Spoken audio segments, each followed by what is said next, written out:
Welcome back to Gold Derby. I'm Christopher Rosen. I'm joined by Joyce. Joyce, this one is music to my ears because we're focusing on music. Is it? Because I have a lawnmower going on, so it's not music to my ears. It's my neighbor's lawnmower. I don't know what soundtrack the lawnmower is on. But no, we're talking about music because last week, Joyce, you and I, it was a national holiday for us on Friday. We're recording this on Tuesday. On Friday, the Succession Season 3 score finally came out. Our boy Nicholas Bertel, and he brought it hard, Joyce. It's a fantastic score. He did. How many times have you listened to it? Multiple times. It is, honestly, I was like, it's the best of his three scores so far. I think every track is dope. Yeah, he just one's up. He's in a competition with himself. Really, I've been waiting for this for so long because the music in season 3, I felt like, of Succession, which we haven't really talked about that much. Like we said, we spent all our time during the movie awards season talking about Succession. Now that we're actually talking about the Emmys, we're like, well, Succession we already talked about, but it is still my favorite show. And it is, listening to the score, I was like, oh man, this is why Succession is so much better than all these other shows. It's so good. It's just so good. What is your favorite track? I like the Raid. I forget what it's called, but the Raid one is great. That is, and it's the thing I love about his score. I mean, this happens in like all scores, but with the Bertel one for Succession Season 3 is like I'm being placed right back into the scenes. And so the Raid is the end of season. I think it's episode, I guess 3, right? Yes. Is it 3? Yeah. And so Kendall has just been, gotten knocked down by Shiv releasing a letter about how terrible he is as a human being and a father. And then he finds out the Waystar is getting raided, and we have this great moment where it's just like him sitting there, and it just is so perfect. And this track is awesome. I just love it so much. And then the number 2 most listened to for me is Kendall's cover of Honesty by Billy Obviously. Joel, which is just that was actually the first track I listened to on Friday. I was like, I'm just going straight to Honesty. So I did not listen. I listened to it. I did listen to it, I think either first or second as well. The thing that I was so excited about was that it's the full song. I thought it was, a lot of times you do these kind of things. It's like a novelty, let's say. It's maybe only going to be like one verse in the chorus, right? It's the whole thing. Yeah. I feel like he, like Jeremy Strong was like more comfortable recording this time because they had to convince him in season 2 to, well, rapping is also different, but they had to like convince him to do L to the OG. And he recorded that was on season 2 soundtrack. So yeah, it's a nice ender to the soundtrack. Is his cover, his Billy Joel cover. No song from Tiny Wu-Tang though. Very sad. No Tiny Wu-Tang. Maybe next season, I guess. Yeah, bring them back. Now that we've established this run, we need a song from Jeremy Strong every season now. Absolutely. I was thinking the same thing. I was like, well, they have to do it now, right? Because he did the rap, obviously, last season. It's just a remarkable score. It's so great. You can, if you're watching this, I would just go listen to it on Spotify or any streaming service that you subscribe to, because it is way worth it. So that would be one of our certainly top favorites to win for original score, right? So Nicholas Bertel has won an Emmy for Succession for main title theme, obviously iconic theme, but he has not actually won for the score, the category music composition for a series, right? Because he lost 2 years ago to Ludwig Göransson for Mandalorian, who has won the past 2 years. Mm-hmm. So Ludwig has beaten Nick at the Oscars and the Emmys now. So Ludwig is the Kathy Bates, Nicholas Bertel's Julia Roberts. Wow. But Mando is not eligible this year, so this is Nick's time. It is Nick's time, though. I will say the Book of Boba Fett score, which Ludwig had a hand in but did not do completely, is awesome, but not as awesome as Succession, I would say. Listen, we've had 2 straight years of Mando. Yeah. It's time to move on from Star Wars. Other scores, Joyce, that you were excited about. We haven't really talked about this in real life, but I know you've been spending a lot of time listening to these, and I just listened to them as well. I'll throw out one, and you tell me. I also have been very obsessed with the Severance score, which is, I think, by Theodore Shapiro, I believe. Let me take a look there. I just love it so much. The theme is I don't know if I would nominate that one, but yeah, it's decent. I would definitely nominate Loki, the Loki score. Also great. Love the I would want it to win if we weren't going up against Succession. So that's Natalie. Natalie Holt. I talked to her 2 weeks ago. Look at you're pulling a me, Joyce. I know, but you know, I am not. Well, I mean, we don't have the music categories up anyway, No, so yeah. not yet. So I think they'll be there after ballots in June. We usually do those, right? I don't know. We don't have them, so not yet, but soon. Yeah, I think score is one. I know music and lyrics is one, but I don't know if score is one of love the Loki score. Love the theremin. It's very unique, I would say, from the Marvel perspective. I think it's like no offense to any of the other scores on any of the other shows, but none of them really stand out to me. I think the Moon Knight score is solid, but the Loki one is very memorable. And I think much like the show to me, which was the most memorable Marvel show probably since WandaVision, the score is also in there. I'm a very big fan of that one. Yeah, and it really just it feels timeless and also haunting in a way, and very befitting the show, which is kind of like lost in time and space. Really. And yeah, I love everything she did with it, like, and the way she distorts the sounds, like the theremin, and like she explains like what she did and how like the instruments she used and stuff to make it sound less polished. Really, like the main theme is great, so I hope she gets in for both like the music composition and like the main theme. Yeah, like the TVA score, which she originally composed as Kang's theme, which makes sense because he's responsible for everything. Yeah. But like the main Kang theme is a little bit more like aggressive because he's, you know, a darker side to it. So, but the main TVA theme I think is my favorite, maybe because I've listened to that the most. But I definitely, when the show was on, I remember being like, Loki season 1 score when, basically, because it's just so good, and they finally so good. Yeah, like she needs to be nominated. So yeah, those are my top two. Succession. Those are really good ones as well. I also, so we'll talk about actually putting a pin on Marvel, because we'll come back later, Joyce, to talk about Doctor Strange, which has a great score from Danny Elfman. That's a TV show. It's not a TV show. It's a movie. I will say, switching genres though, the Afterparty, love our boy Daniel Pemberton's score. Again, a really creative score because it's working in multiple genres, and obviously the show is a different thing. So it's an action show, it's a comedy, it's a musical, and there's actually original songs, which we'll talk about here as well. But I was listening last night, and it's like all of the score is so inventive to me because it does such a great job of like affecting the genre, or like recreating the genre. So like the thriller one, that's the Alana Glazer episode, which is more like a psychological thriller, maybe from the 90s. It felt really like one of those like, Jerry Goldsmith scores or whatever. It just was like really strong. I feel like he does a great job of like doing that kind of sound, and it is very listenable as well. So I'm a big fan of that one. Yeah, that's a good one. Because there's also like a similar through line, like a motif in the score throughout all the episodes as well. So he just adapts it to whatever genre the episode is.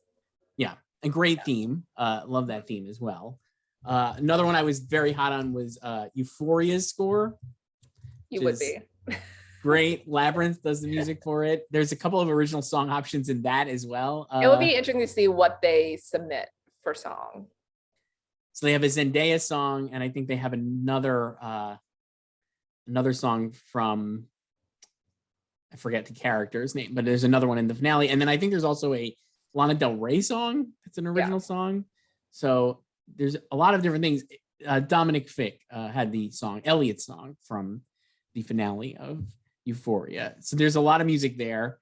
But I love the score. I think it's really great. The Labyrinth score is so good. And like, again, affects the mood and is maybe a little unexpected for the show. I just think in general, I really enjoy that. What else do you think, Joyce? What other ones were you highlighting? I like the Only Murders in the Building score. Great score. It is. I'm obviously similar to Afterparty, both comedy murder mysteries, but it's very delightful. I don't know. That's like how I would describe it. Really fun. And another one that I think affects but doesn't recreate. It doesn't like copy, but does like. I think Only Murders is very much in the vein of like a spoof-ish of Serial, right? Like in like the famous Serial score was like part of the reason I think that podcast was so like prevalent. Like the opening bars. And the Only Murders one really does a nice job of like kind of recalling that without duplicating it. I guess I find that one fun. A couple other ones I was like enthralled by. We didn't talk about White Lotus is a great theme. Certainly, I feel like that one was one of the stickier ones over the last summer. And I was very enthralled by a lot of the scammer music shows, Joyce. So We Crash music I thought was great, really kind of fun. Had a little bit of, it reminded me a lot of the Steve Jobs score that Daniel Pemberton did. And specifically like, I forget the track, but there's one specific track, very scintillating stuff here. I'll Google it, but I was are like, you going to play 10 seconds of it? I'm not going to play because I don't know if I can. No Time to Die. I don't know if I can. Hang on. Let me see. We're going to get sued. No, we can get sued probably, but where is it? The Skylab plan. If you're watching this, I'm not going to play it, but go Google the Skylab plan for Daniel Pemberton's Steve Jobs score. That's a lot like the We Crash score. I was also into this one. I actually interviewed this person, Joyce, so totally the scam is in. But Brendan Angelides, who did the music for Super Pumped, not just Pearl Jam. Your favorite show. My favorite show, not just Pearl Jam songs, but also some really moody electronic heavy scoring from Brendan Angelides, which is a great contrast to the needle drops. To me, it sounded like John Carpenter-esque, like something you would have heard in like The Thing or Halloween or Escape from New York, and I find that really compelling in the show. And then Winning Time, another fave for me, has a score from our boy Nikki Bertel and Robert Glasper, who did the music together. Again, pretty great stuff. Though that show I feel like is more reliant on its needle drops and music supervision than its score. Yeah, music supervision is actually a very packed category this year. Yeah, what a segue, Joyce. We have so many options, and I know you recently burned through Yellow Jackets. I did. I finished that over the weekend. Yeah. And I think the highlight for me, or the most memorable part for me, other than like the twists and turns, is the 90s music. Just living it up. Give me all the 90s jams. Like, I think I was like texting you every time one came up. I was like, Collective Soul. Pretty fun. Yeah, it's a great, love the 90s jams on that one. One of the shows, that one I don't remember being that annoyed by some anachronistic needle drops in that one, though I don't know how perfectly they kind of matched it up. Some of the shows did not do the best job of it. Yellow Jackets was pretty accurate, and yeah. I think a lot of them were pre-96. Right. So some of the shows like so Pam and Tommy, great music, but kind Steal of My like Sunshine. Kind of like molded it into the night. It reminded me of, if you remember the Adam Sandler movie, The Wedding Singer, Joyce. That movie took place. The Wedding Singer. Love the movie. It's a great movie, but it took place in it takes place in like basically the 80s. And so like there's no rhyme or reason to like the needle drops, because it just is like we're just recreating the 80s, even though it takes place whatever year, I think 87 or 89 or whatever it is. It's not necessarily does not have a lot of fidelity to the when the songs came out. And with Pam and Tommy, very similarly, like where it's like Steal My Sunshine is scoring a great moment for Pam, but it came out like 2 years later or something. You know what I mean? Like it's stuff like that. Or Love Fool was one, actually. That was another one where it was like it came out Love like 6 Fool, months I just later. associate with Romeo and Juliet, obviously. Bob Lerman's, William Shakespeare's Romeo and Juliet. Love it. I associated with listening on. It was a big Z100 hit my freshman year, so that we listened to that one a lot. Love Fool, like great, great time. Yes, anachronistic songs. It also bothered me in The Dropout, even though Yes. I love the songs they included. Yes, there were some anachronistic. Yeah, like I think we've discussed this before with Firework, and Katy Perry and Alan Ruck singing Firework. Great scene, love it, love the use of it. But that scene takes place in March 2010, and Teenage Dream, the album on which Firework appears, was not released until August 24th. Right. And then they did the same thing with Jealous. And also they like fudged the dates of Elizabeth's birthday, because she has a February birthday, but like that episode, like her birthday party was like the day after Thanksgiving. I'm like, what's going on here? This is a tangent, but I'll just go on this tangent. It is interesting to me how many of the shows that are like, this is, I think, beyond this scammer thing, like a lot of shows are fact-based, but they are all, and they're fact-based on things that people remember. You know what I mean? Like it's like, or you could just look up. And there are a lot of like little tweaks, like you were just mentioning, that are like little white lies or whatever they are. You know what I mean? It's just this like, oh, like Winning Time has that where it's like they just changed like the score by like 1 or 2 points, and like I think it was like the Lakers Celtics game that they highlighted earlier in the season, and it just is like I'm totally fine with them taking creative license on all of these shows, but when it's like those specific things, I would just love to know like how does that decision process work where you're like, we're going to tweak this slightly enough to make people who know it notice, basically, but like the regular person wouldn't, like, who would know? I wouldn't know the final score of a Lakers game versus the Celtics from 1980, but certain people might, and then when they see that, they're going to be like, wait, also, why did you change? Even if you don't know it, you could just Google that. And it's like the questions like, why did you change it when this is like something that happened in real life? This is not like a private conversation we don't know like anything about. Right. And I'm fine. Like I said, I'm fine with creative license. I think it's fine. And like a lot of these shows are doing that, and it works for the drama, you know, like with Winning Time, just back, like the only thing of that, because I just recently watched it. It's like the way this was the penultimate episode, Joyce. I know you watched the finale. The finale's on this week, but in this episode, Spencer Haywood gets thrown off the team because of his drug use and stuff, and the players vote, and it ends up being Kareem Abdul-Jabbar cast the final vote, and it's a great scene actually, and like a great moment in the show. But in real life, it happened slightly differently, where he was actually fell asleep in practice. Paul West had basically kicked him off the team, and then it was during the NBA Finals, not before. So it's like those are like little tweaks, but I think for the show that the story they're telling, the way they tweaked it is really creatively fulfilling, because I think like that I don't really mind if it's the story, but like like changing the score, that type of stuff is weird to me. Like they did that in King Richard with Venus, like the score line. I'm like, there's no need to change this. It is like, fun. It is funny how it unfolded. And it's funny because we have like, I think the audience is a lot more plugged in, because a lot of this stuff now is stuff that we remember, right? Like, or that you're telling stories that are like in recent history. It's not like you're going back to like the 1940s or something or whatever. And who remembers back then, right? Certainly. Yeah, but like, so like that type of stuff bothered me. But like the music in The Dropout is very effective. Awesome. So I would totally nominate for music supervision, because I think it accomplished what it set out to do, even though the songs weren't released at that time. Yeah, no, it's great. I love the music in it. I'll give you another score just to double back before we go back more for music supervision. I love another one of my faves, Joyce, The Offer. Love the score. Isabella Summers, who is in Florence and the Machine, did the music.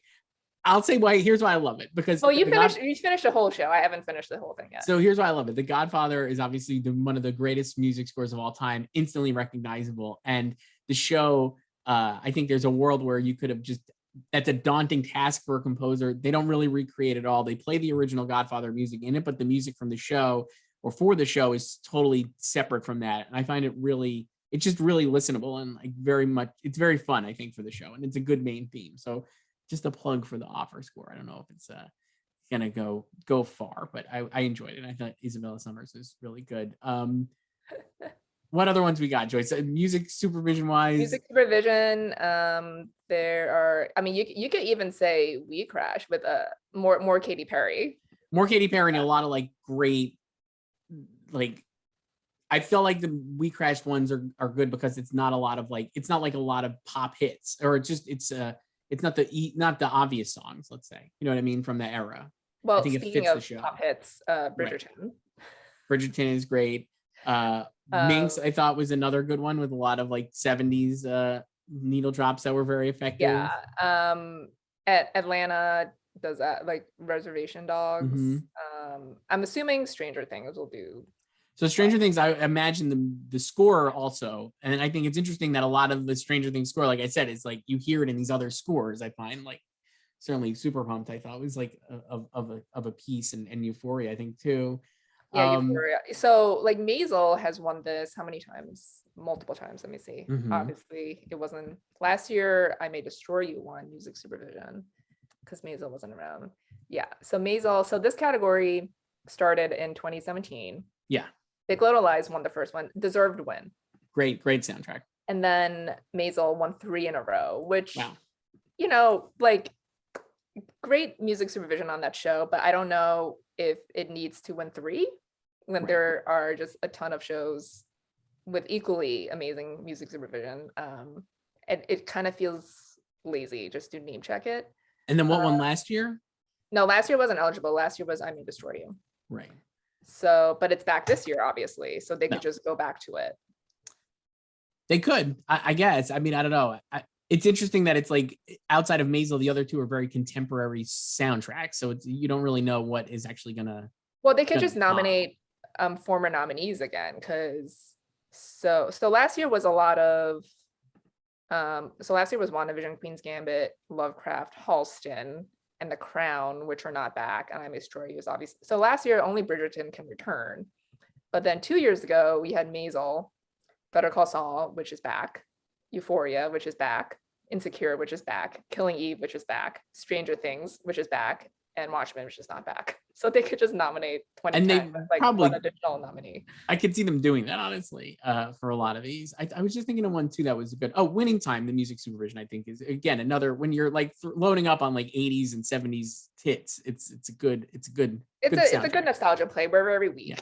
with Yeah. nostalgia. How about original songs, Joyce? We were mentioning earlier the Afterparty, They have 3. and they're all bangers, and I think they should all get Two nominated. Shots is so the third episode is musicals. Jasper's Yes. Ben Schwartz episode. There are 3 songs. Two Shots is the rap.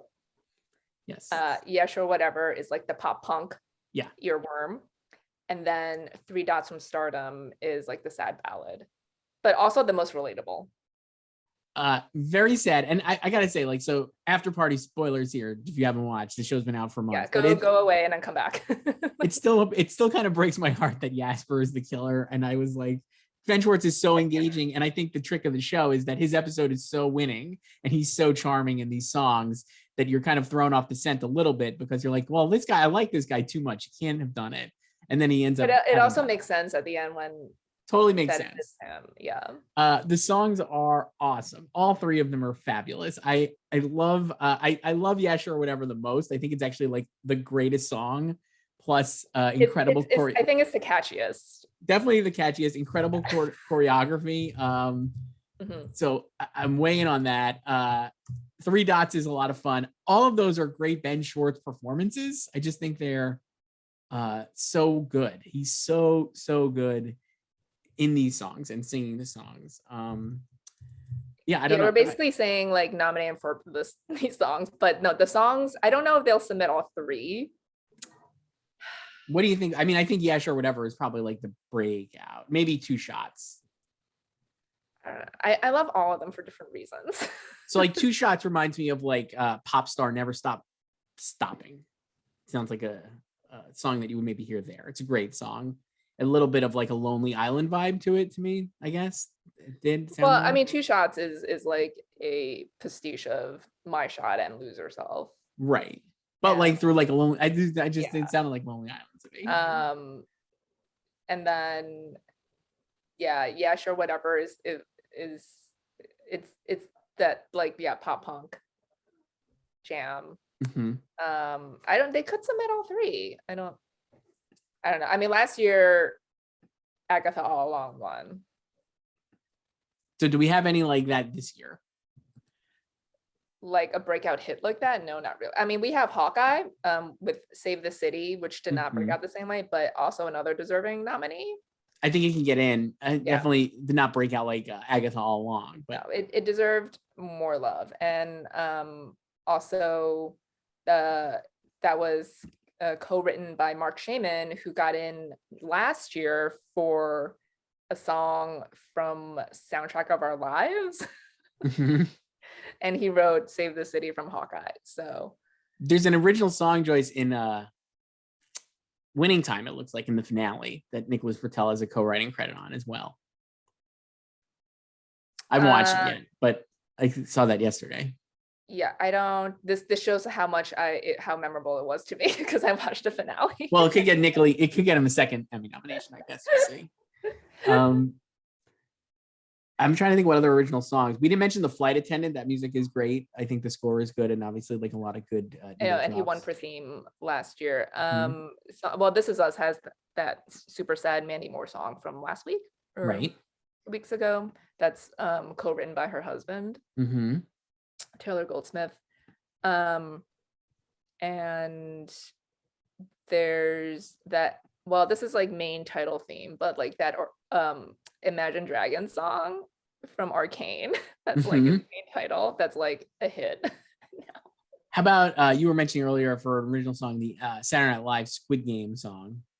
Oh yeah, I watched that. I think that might get in. I'm not really feeling it, but I'm not like a huge fan of it, but I think that's something that like they could just vote for.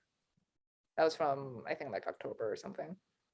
And like Squid Game, I think will get in for score itself. It probably will. I think you got to save a spot for Squid Game and save a spot for Succession. So now we're filling up spots on score. Yeah. And then there's multiple Euphoria songs, like we said. So if I was picking, I'd actually pick Elliot's song because it factors heavily, like it's like a full. They play the whole thing in the episode, and he's singing it to Zendaya's character, and it's just a really good moment. And I think I overthink this. We do this with the Oscars too, but I do think there is something to say when the song is like a factor in the body of the show rather than just like a credit song or something. So I personally like it when it is in the show. I mean, I think most songs at the Emmys are in the show. Yeah. You know? Well, the Afterparty ones for sure are. Yeah. I'm looking, what else did I write down here? Oh, Schmigadoon, that you love that. What song would you vote for? I don't remember. I gotta think. I don't remember actually any individual songs, but there are a lot of good ones. There's a great one. Aaron Tveit has a great one that I thought was a lot of fun. Ariana DeBose has a. I don't remember the names, so I'll look them up now. Scintillating stuff. But that there's a lot of great original music in that. How about and Girls Five Eva? We didn't mention either. That comes out this week, so it didn't get in last year for music at all. So and it really should. I feel like. I don't know what to make of it because it's on Peacock, and yeah, it doesn't seem like they're watching it, or I mean, like not specifically the show, but like Peacock, you know. Right. So there's the Aaron Tveit song is "You Can't Tame Me," really great song from the first episode. Let me see what else. There's a lot of cast ones. With All Your Heart is Ariana DeBose and the Kids of Schmigadoon. I thought that one was really fun. But they didn't write these songs. They just performed them. No, they just performed them. Yeah. But these are all original songs that are quite fun. Jane Krakowski sings "When I Always Never Get My Man," another like just a winning track. It's good. The music in the show is quite good. I feel like it came out so long ago, people maybe need to go back. I mean, it came out in the summer of last year, so a little. And Apple has been through so much since then. Yeah, they won an Oscar, Joyce. They have multiple shows, but I do know they're gonna like push this one, and rightly so. It is a solid. It's a very enjoyable show, and I do like it. Also, Barry. It's like one of the things this is another aside, but like. It's a Barry Sonnenfeld movie, basically. He did all 6 episodes. It's like Barry Sonnenfeld's a great director. Just like here he is. Here he is. We got a whole thing. It's a whole season of TV directed by Barry Sonnenfeld. Are you saying this is like an 8-episode movie, or I don't even know how long it is? It's 6 episodes, but I mean, it's not like a movie because it does feel like a TV show. But it is. I like when like a major director is just like has done something and it's just like, oh, here it is. It always cracks me up. Different time, Joyce. No. So 2 shows. Maybe not the most acclaimed shows, but one is a former series nominee, and they both have songs. Emily in Paris and The Witcher, they have songs. Okay. I don't know if they'll get in, but they have songs. Okay. just listing shows with songs. That's good. We love shows. We love shows with songs. And then anything else, and we haven't really seen anything. I mean, anything else coming up here? I guess like. Hacks is coming back. We could get. I mean, the hack score is good. Really good. The hack score. Nothing else. Real. What else is premiering? Not a lot else. And I mean, Stranger Things. Stranger Things will be a big one, I think. But we already talked about that for the music. The Staircase. Yeah, how's that music? Have you noticed? You were more ahead of me. Well, I haven't finished the screeners yet, but no, it was good. The show itself is really good, and I think it's like if you've seen the docuseries, like this is a good companion to that. It's obviously scripted, but it's less about like solving the case than it is about like the trial and everything. Right. But yeah, the music's good in that. And I don't know what else is in May. I feel like there's like a lot of shows, but I can't think of any. Well, there's a lot of like, I feel like you said, like Hacks, and like a lot of the shows are wrapping up, and you have Stranger Things. There's not as many like high profile dramas seemingly premiering now between now and the end. Under the Banner of Heaven just premiered this week or last week. So that can maybe get that's in. good music too. Yep. Sure. As with I think as with anything else with the Emmys, Joyce, there are countless shows and nominations possible here, and it's going to be a lot of great scores, songs, and music supervision that are just not even considered. We need to revisit this after the ballots to we see what they submit. Yeah. And then we can narrow it down. I think that's a great idea. And also, this is just an excuse for us to talk about the Succession score, which is what's your favorite track? The Raid. The Raid. It is The Raid. It's so good. It's the best one. Because even when I watched that episode, I was like, it's like the last like 3 minutes, because it's juxtaposed with him sitting in the control room, Kendall in the control room, and then Jerry coming in to like yell at Logan's like, they're coming now. So good. And it's like 3 minutes, and I was like, this slaps. Like, it's really great. And I love the I just love that one. I think it's so good. Joyce, so we're going to shift here now to talk about Doctor Strange. Not a TV show. In the Multiverse of Madness. We're not doing a TV show right now. It's a movie. It's not on Disney+. It has a great score. Has a great score by Danny Elfman. We're not going to spoil it because I don't think we're allowed to, but the embargo is up on reviews. You and I both saw it last night in different theaters because it was so crowded at the press screening. I had the superior theater though, because there were a lot of empty seats. Yeah, our theater was crowded. What were your thoughts on Doctor Strange, Joyce? It was fun. I enjoyed it. It's not like a perfect movie, but it was fun. A lot of horror stuff. They let Sam Raimi do his thing. There's like one there's one sequence, but it's just like full on horror, and I was like laughing my ass off. Like a lot of the other stuff is just like, oh, LOL. It's like obviously like the horror element is there, but there's one I'm just like they're just like, let him go, like wild in here, Sam. It's an interesting movie because I felt like I really liked it too. I actually think there's a lot of twists and turns and like big reveals and stuff, whatever, that are like now customary in a Marvel movie. I feel like every movie now is like Spider-Man No Way Home style. Like, here's a shocking cameo that you didn't expect, or you can Google a lot of the surprises. Right. I will say, as a movie though, I was like, I really, really thought this was like one of the better like Marvel movies as like I've seen in a while. I like really enjoyed it. I thought like the raiminess of it was really good. He is a real, like, no offense to people who make the Marvel movies, obviously, but he has such a directorial like style that is very notable. And a lot of times in the Marvel movies, they do not they feel like a factory assembled kind of thing, or like they're not as it feels like it's like made by a committee. Right, which is not bad because the committee does a great job. These movies are actually pretty solid across the board. But this one, it reminded me, I guess, of what like a lot of the press going into Eternals was like, oh man, it's really a Chloe Zhao movie, and like you're gonna really do it. And it's like the movie wasn't great. Couldn't really. It just there were like a couple of practical locations that I guess you could be like, well, that's a Chloe Zhao thing. But like on the whole, Kevin Feige discovered practical location shooting cinematography. That's basically it. And on the whole, like there's not much difference between Eternals and like Captain Marvel and like the first, like they all are like very obviously like Marvel movies. This definitely felt like a Sam Raimi movie to me, more so than anything else. And I appreciated that it's a pretty quick watch. I don't think it's more than 2 hours. With credits, it's like 2 hours and like 6 minutes or whatever. So I'm obviously you're going to sit through the credits. Yeah. And it jumps right in. I feel like a lot of people like last night after movie I was talking to were like, oh, the first maybe 20 minutes or so, I was like, it's just generic Marvel. And then it like really kicks in. But I was like, that beginning of the movie is so fast and like kind of just really does a good job establishing just what the stakes are basically. And then you're just like launched into this, like it kind of reminded me. There's no like first act setup really. I guess you could say like the opening is sort of a prologue. A little bit.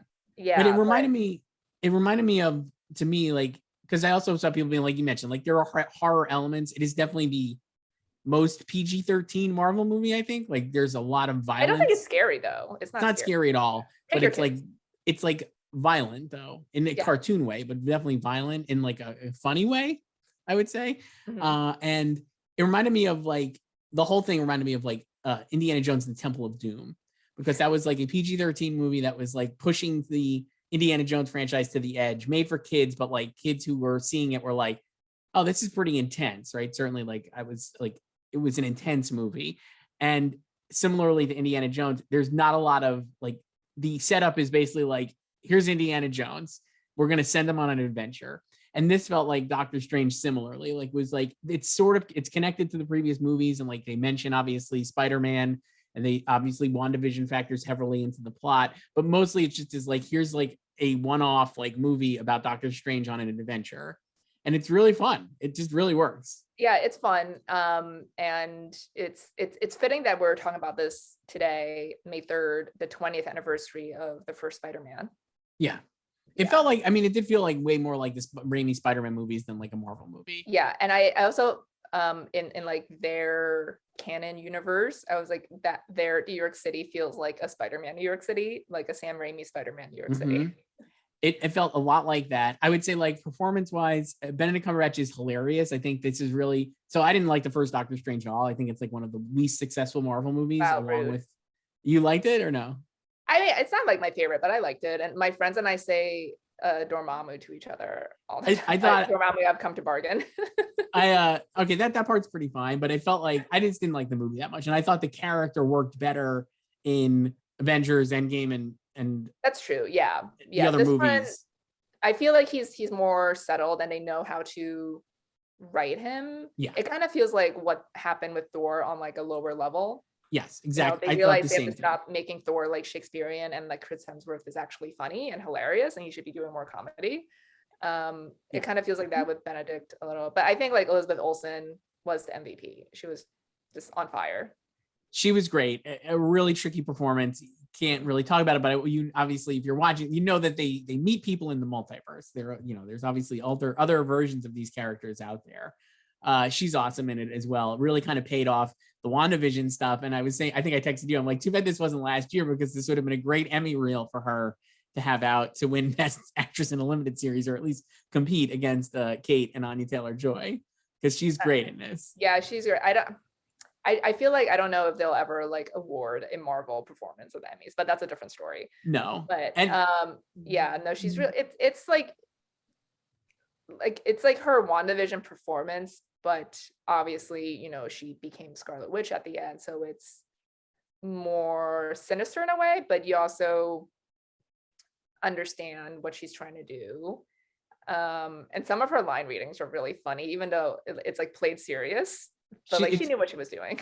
It's very fun. I would say like this is also, as a movie, I think we've seen a lot. Like, even I was saying this before with one of my friends before the movie, I was like, Marvel used to be like an event, and obviously they've kind of like de-eventized this stuff by just becoming pervasive in the market. So like Moon Knight like is airing every week, and Marvel is never not in our lives, because there's like a show or a movie every like few months that you have to watch, and it's getting tighter and tighter, and it's kind of making the experience feel like slightly less unique or just as exciting. That said, I was like, Doctor Strange really does pay off the connectivity between like the platforms. So it's like you really do need to watch, or at least know of WandaVision, I think, to have this movie emotionally land, which I thought was like, they finally like, it was a great way to like connect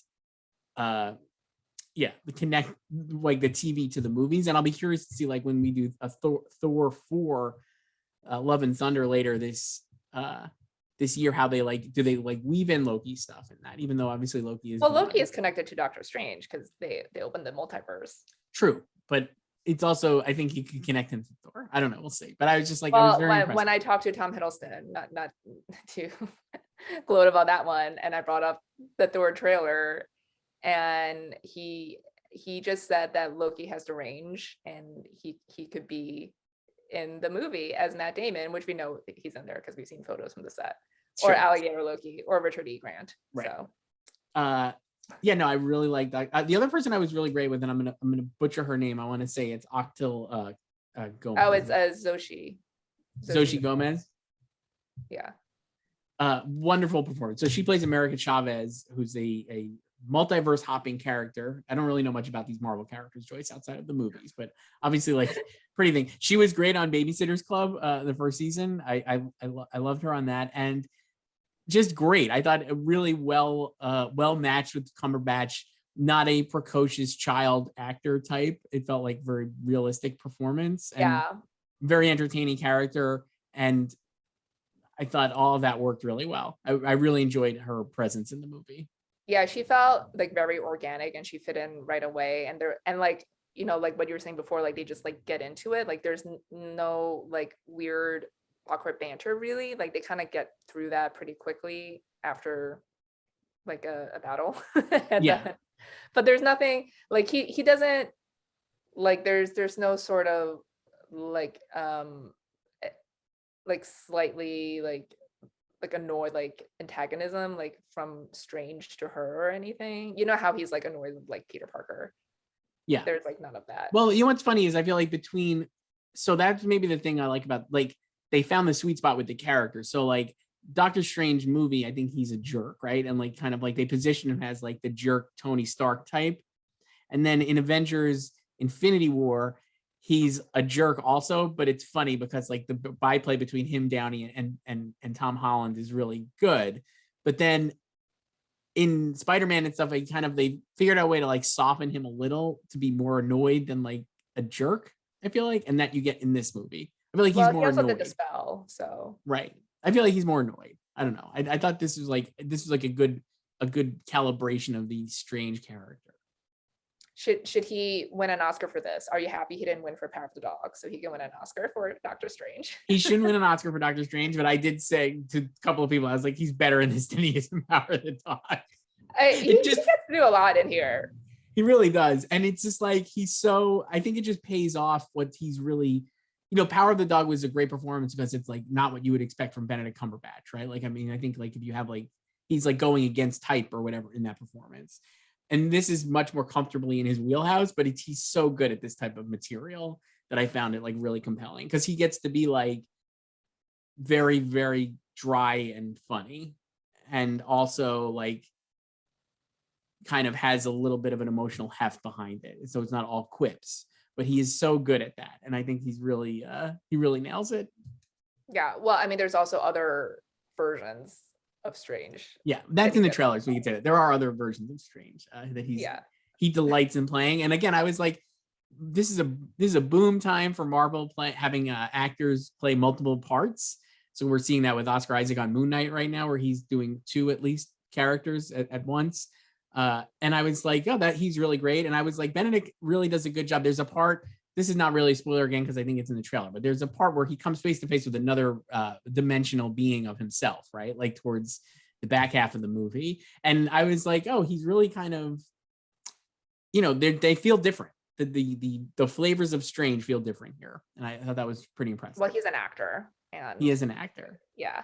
Other person I would want to highlight was going into this movie, I was like, you know, Rachel McAdams was in the original movie, kind of had not much to do. And I was like, she has really a lot to do here. She does. And I was like, they promoted her in a way that I was like, I don't think she's going to be in it very much. And she was in it more than I expected and is really quite fun. So Rachel McAdams Spotlight follow-up nomination. Maybe. No. I thought she was good in the first one, but it very much felt like the stock like love interest character. Yeah. And there wasn't a lot they're not going to work out. Right. I mean, you see that she's getting married in the trailer. Like that's like I think like the second shot in the trailer, so that's not a spoiler. But yeah, she gets to do a lot more here, and it kind of feels like similar to how they got like Natalie Portman back for Thor: Love and Thunder. I mean, obviously, you know, Jane becomes Mighty Thor, but it's like, yeah, we're gonna give you more to do. Please come back. Yeah, I mean, I think that's exactly what they're doing, right? With some of these people, like we didn't do right by you the first time around, so come back and we'll make sure you have like a meaty role to play. And so that was a lot of fun. It's a great, as for where it like positions the cinematic universe, I don't really know. I mean, it felt like it's bottled enough where it could just be like a fun kind of standalone thing. Like it doesn't have as much like tearing at the fabric of humanity or reality as like Spider-Man did. Even they referenced the Spider-Man No Way Home event, but not like in great detail. So I mean, I'll be curious to see what like Marvel does here as they continue down the multiverse path. I mean, they can do anything because it's the multiverse, so it Right. it doesn't have to be on the sacred timeline. So Right. This is why we need Loki season 2. Like yeah, now. they're gonna. I think they're filming this summer. Yeah. Yeah, bring it back because I need the Loki stuff to connect it all We need back the score. together. Well, yeah, and like Natalie wouldn't even say if she was like returning for season 2. I'm like, you better be. So good.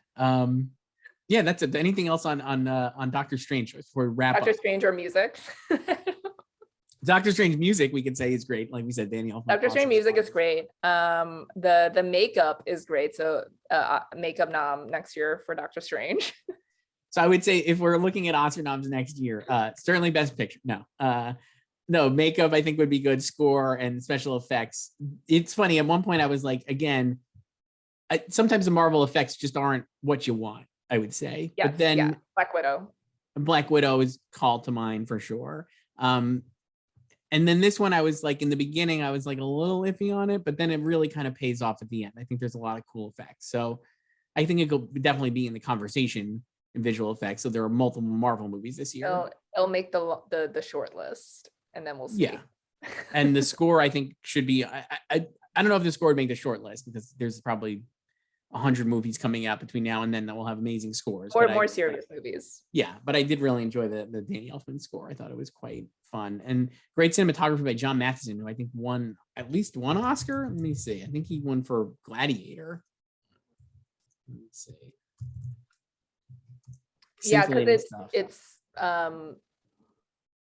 like he goes through like multiple. I mean, like every multiverse looks different enough, and it's not like that kind of Marvel look you're used to. Yeah, it like again, it reminded me all the stuff that they used in the promo for Eternals. I feel like they've kind of soft pedaled on Doctor Strange, but would be wise to go out there and be like, this is like entirely different than what you expect from Marvel movies. I discovered cinematography. It was so John Matheson did not win Joyce, but he was nominated for Gladiator and that immortal classic Phantom of the Opera. So he's a 2-time nominee. But I thought the cinematography was great, really fun. He also did Mary Queen of Scots and Logan, so it has some bona fides, at least in the superhero space. Yeah, I can see this. Like, I don't know what the reviews have been like because I haven't read them this morning yet. I was looking, Joyce. They're pretty solid. A lot of people are like very excited about the raininess of it. So yeah, I think people will be excited about that. But I think if you're kind of like used to the Marvel fare, this will like be a little different. So I could see it having like some mixed reactions. Yeah, but again, and I hate to harp on Eternals, but again, I feel like it's a little different in a way that's more amenable to what people expect from Marvel than Eternals was. Yeah, I mean, Eternals had like, it's different. I mean, we talked about this in like November. Yeah. I think that story also had issues because it was just entirely like getting the gang together. And it just starts out, they get the gang together in like the first 10 minutes. It's really kind of kicks in. And it was for those of you who watch these movies and are like, why are Marvel movies 2.5 hours now? And like I said, the brevity of the length here compared to a lot of recent Marvel movies, including Eternals, is a breath of fresh air, I would say, for the series. Yeah, 2 hours. It's shorter than Power of the Dog by like 2 minutes. So next year at the Oscars, Wanda Sykes will not be able to dunk on it, I guess. Yes, exactly. That's what you're saying. Joyce, all right, so we're gonna wrap up here. We'll be back later this week with another Oscars playback. No Marvel in this ceremony though. No, but it's gonna be I think we said the 1995 Oscars, which is a Pulp Fiction versus Forrest Gump. I feel like you cried in one of them. I definitely cried, but I have not watched Forrest Gump in a very long time. But I was looking at this is a year where there are absolutely 10 nominees that we will find. I think it's a robust year, a lot of great movies, in addition to great movies that were actually nominated for Best Picture. So I think that'll be a lot of fun. This is also the Oprah ceremony, Joyce. Yes, with Dave. I'll work on my done Letterman yet. impression, I guess, Okay. between now and tomorrow. All right. Well, talk to you soon, Joyce.